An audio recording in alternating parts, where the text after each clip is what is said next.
بڑی معروف آیت ہے، فرمایا قُلْ لَا أَسْأَلُكُمْ عَلَيْهِ عَجْرًا إِلَّا الْمَوَدَّةَ فِي الْقُرْبَى۔ اے میرے محبوب، آپ اپنے امتیوں کو فرما دیں میں تم سے کوئی اجرت اور کوئی معاوضہ طلب نہیں کرتا، صرف ایک شے مانگتا ہوں، میرے جانے کے بعد میری آل پاک سے محبت کرنا۔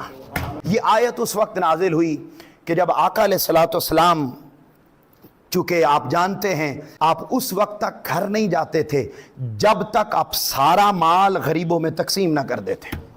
اب ہوا یہ کہ حالات ایسے آ گئے کہ انکم نہیں آ رہی مگر غریبوں کو پیسے دینے ہیں۔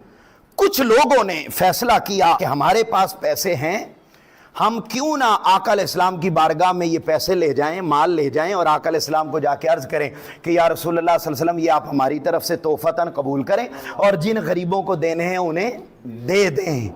قربان جاؤں، وہ مال لے کر آئے، ادھر اللہ نے قرآن کی آیت نازل فرما دی اور فرما دیا میرے محبوب یہ جو مال لے کر آئے ہیں ان مال لے کر آنے والوں کو بتا دے مجھے مال نہیں چاہیے، مجھے دنیا کی کوئی شے نہیں چاہیے، زندگی کے آخری سانس تک بس میری پاک آل سے محبت کرتے رہنا۔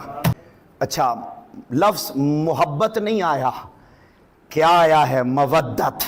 اور یاد رکھ لیں مودت اس محبت کو کہتے ہیں جو مچھلی کو پانی سے ہوتی ہے۔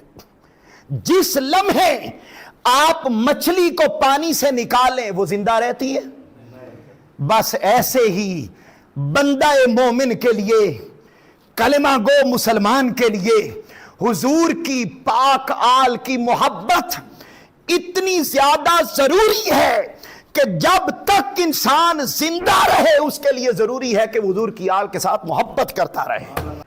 حاضرین محترم، یہ جب آیت اتری تو آقا علیہ السلام سے سوال کیا گیا یا رسول اللہ صلی اللہ علیہ وسلم یہ جو اللہ نے حکم دیا کہ میں تم سے کوئی اجرت طلب نہیں کرتا بس میری آل سے محبت کرنا، تو پوچھا گیا یا رسول اللہ صلی اللہ علیہ وسلم بتائیے یہ کن کی محبت اللہ نے قرآن میں فرض کی؟ آقا علیہ السلام نے باقاعدہ نام لے کر فرمایا علی و فاطمۃ و ابناہما۔